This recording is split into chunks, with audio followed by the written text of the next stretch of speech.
while we're out here, right?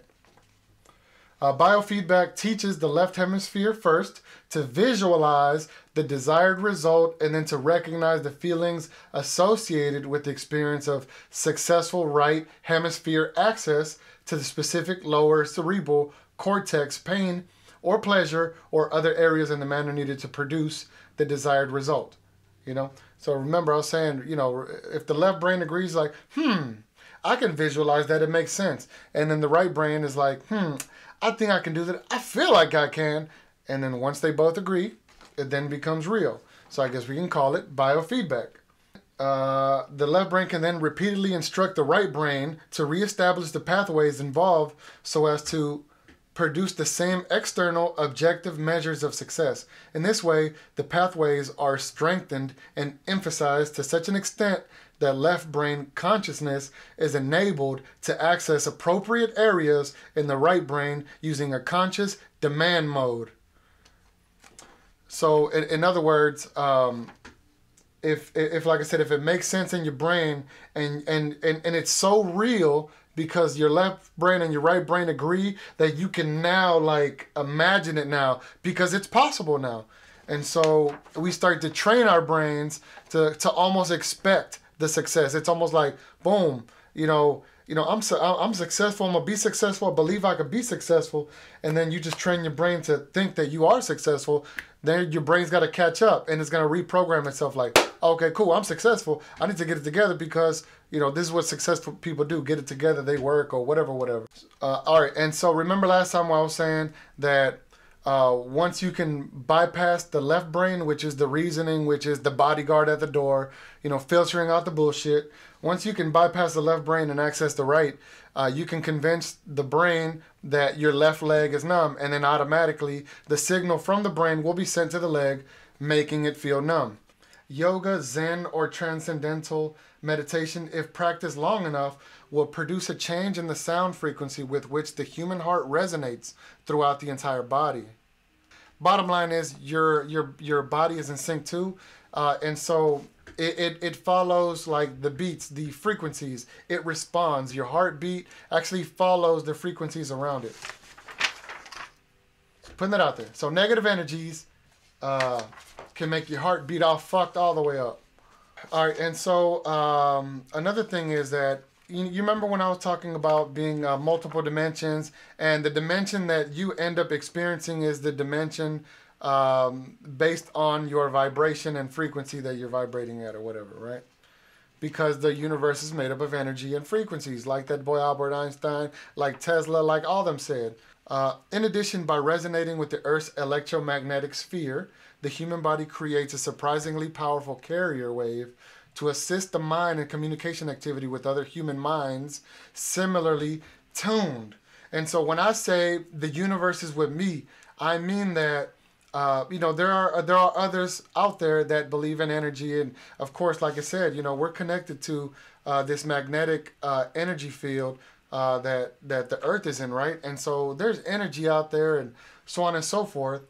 And so when I say the universe is with me, some would say that God is us because we are children of God, right? And if we are in fact children of God, what do gods do? Gods create, right? And so what I'm trying to say is that, and according to the CIA documents, because I'm trying to break it down to you, if there are people out there on the same, on the same vibe, on the same wave as you, always thinking like on some positive next level, oh, that didn't work out, boom, let's find a positive thing, problem solver, nothing's gonna stop me, never complaining, always being appreciative. Those kind of people vibrate way higher. And when those kind of people encounter people like that in their lives, they seem to like always be connected to them people. Like I said, I have friends that I haven't spoken to in a long time, but when we do talk, it's as if we never stopped talking at all. We could talk about anything, and we could discuss like, hey, you just know when it's genuine. I'll call my friend, like I said, I mentioned them in the last podcast where I shared some knowledge with them. People like that I can call 6 months can pass. I can call them, pick up the phone, and it's as if we never stopped talking. It's as if I've kept up with his life the whole time, right? Because it's not like, oh, where you been? It's almost like, well, yeah, I know that you've been there. I felt that you were doing all right. And it's weird because it's always like, oh man, I was just thinking about you. I just thought about you and I just called you, which is crazy. And so if you've ever experienced that, almost like a synchronicity where random shit happens and you're like, whoa, what the hell? I was just thinking about that, and stuff like that. Or you're like, man, what's the problem? Boom, all of a sudden, the answer presents itself. Some would say, pray to God and he'll provide the answer. But, people that understand where we are and are not very religious and understand that the world is made up of energy and that is pretty much what we are. They believe that we are all connected together into this almost like a power grid where we can communicate with each other and lend each other assistance, empathy, answers, guidance, stuff like that, And that's why people that are like lone wolves and that, that don't really need anybody and that are great, and anytime they step in a room, they light it up because you can feel their energy and they always have a solution for something. Like myself, like you meet me, I'm like, I'm ready to go. I'm trying to get it. Keep winning no matter what. Those kind of people bring energy into the room. And I believe that the reason I get the confidence that I have is because it feels like I'm connected to Google. But in other words, like I'm connected to y'all, like my people, my tribe, people that are like me, that look like me, that think like me, that see themselves in me. That's my tribe. That act like me, think like me, believe like me. That's my tribe. And so when you see me, you don't just see me. That's why I say the universe is with me. Because like I said, it ain't just me. It's all of us. It's all of us. And so it doesn't matter how you slice it or dice it. What you believe is what you believe. And if you're getting results with what you believe, great. And if you're not getting results with what you believe, then, I don't know, man. Look into some things. I don't know. A live human cell vibrates at approximately 10.3 hertz. The point to be made is that the entire human being, brain, consciousness, and all is like the universe which surrounds him, nothing more or less than an extraordinarily complex system of energy fields. We're all energy. So back to the connecting to this power grid, this higher thing that we're all connected to, right? This technique involves identifying fundamental problems what the individual wishes to see solved, filling his expanded awareness with his perception of these problems, and then projecting them out into the universe. In this way, the individual enlists the assistance of what Monroe Institute calls his higher self. In other words, his expanded consciousness to interact with the universal hologram to obtain the information required to solve the problem. This approach may be used to solve the personal difficulties, technical problems in the realm of physics, mathematics, etc., practical administrative problems, and so on. Responses to the problem-solving technique may be received almost immediately, but often they come based on developing intuition over the next 2 to 3 days. Frequently, the response comes in the form of a sudden, holistic perception in which the individual suddenly finds that he simply knows the answer and all of its ramifications and completely in context.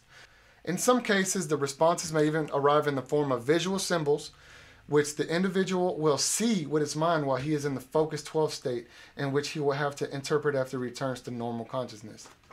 Now, if you can get yourself to relax and you can get your mind to vibrate, you can access focus 12, and then you can connect to your higher self, and you're able to send messages to this power grid that we're all connected to, and not ERCOT, you know what I'm saying? Like a real deal trill power grid. We're all people that think positive and are winners and are grateful and are positive and are light in this world. We're all connected. Since consciousness is the source of all reality, our thoughts have the power to influence the development of reality in time and space, as it applies to us if those thoughts can be projected with adequate intensity. The energy balloon, which sets up a pattern very reminiscent of the cosmic egg discussed earlier, not only enhances bodily energy flow and encourages early achievement of a suitable resonant state, but it is also designed to provide protection against conscious entities possessing lower energy levels, which the participant might encounter in the event that he achieves an out-of-body state. It serves a precautionary purpose in the unlikely event that the participant's first out-of-body experience involves direct projection outside the terrestrial sphere. And so when we say, you know, you're leaving your body and you see demons and you see hell, you know, there are people that have participated in this gateway experience that have also experienced, you know, out-of-body experiences, and that have also encountered lower vibrating entities, which we also, you know, maybe we'll call them demons, we'll call them phenomenon, we'll call them fucking hauntings, whatever you want to call them, haters, whatever. So if we want to talk about energy, death, let me start by saying this, that energy cannot be destroyed. It can only be transferred, okay? Even the Christian concept of the Trinity shines through the description of the absolute as presented in this paper. So, the description of energy totally at rest, dead, in infinity, you guys call it the afterlife. Let's see. Fits the Christian metaphysical concept of the Father, while the infinite self-consciousness resident in that energy, providing that motive force of will to bring a portion of that energy into motion to create reality, corresponds with the Son. We're talking about a soul, spirit, or whatever. That's crazy. So basically you're saying is like, well, you know, there's this thing that created everything, and it's in between the infinite, which is the afterlife, and then, you know, time and space where we exist. So there's something there, and it, you know, it's basically, it is a hologram. It has a hologram of itself. So we are a reflection of that hologram. Within when energy returns to a state of total rest within the absolute, it returns to the continuum of consciousness in the pool of limitless, timeless perception that resides there. Basically, a place of nothing, of infinite, of forever, of nothingness, of just rest, death, afterlife. Absolute has neither beginning nor end. Reality has both a beginning and an end because it is bounded within time and space, which is reality in our life. It has a beginning and an end because it is bounded within time and space. But the fundamental quantum of energy and its associated consciousness is eternal. So basically, that energy, we are forever. We just transfer out of the bounds of time and space. When reality ends, its constituent energy simply returns to infinity in the absolute. So our energy just returns to the absolute, to the afterlife, to the nothing, to the infinite, to the black hole, to having ascertained that human consciousness is able to separate from physical reality and interact with other intelligences and other dimensions within the universe, and that it is both external and destined for ultimate return to the absolute, we are faced with the question. So what happens? So what happens then? Since memory is a function of consciousness and therefore enjoys the same eternal character as the consciousness which accounts for its existence, it must be admitted that when consciousness returns to the absolute, it brings with it all the memories it has accumulated through experience in reality.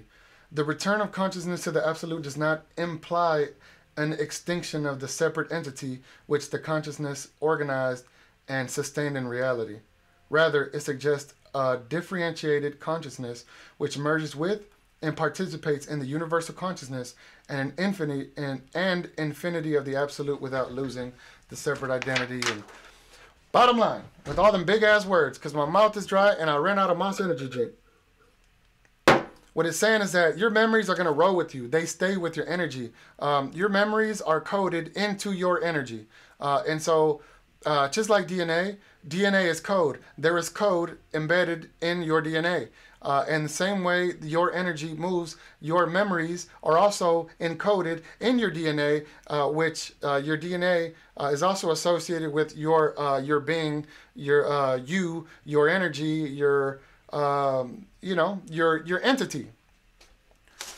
And that's all I'm trying to say. And so I guess if you guys wondered what's going on with this, what happens, and after you die, the time and space and all this, what's going on. Well, according to the CIA in the 1950s, they had done research with this. It's called the Gateway Experience. Do your own research, look it up, and that confirms it. The CIA says that in the end, we are all going to go back to the absolute. And our memories are going to go with us. So I wrap this podcast up to say my favorite quote that I've heard before, and I want to share it with you. I've been talking to a lot of people, and this is my message to you. This is exactly what I say to them. I said, look, man, I don't know what's going to happen. I don't know what they got in store. I don't know what to expect tomorrow. I'm going to continue to keep winning no matter what. Why? Because I'm going to keep focusing on me. I'm going to keep manifesting the things that I want to happen, which are still happening right now, still successfully happening. And I'm moving up, offering my customers more. I love what I do. I got great people around me. I'm getting the finances that I need to do the things that I want and to be able to invest in myself and do the things that I want to do. So great things are happening with that. So I say all that to say this. I tell people, look, man, this life is a dinner.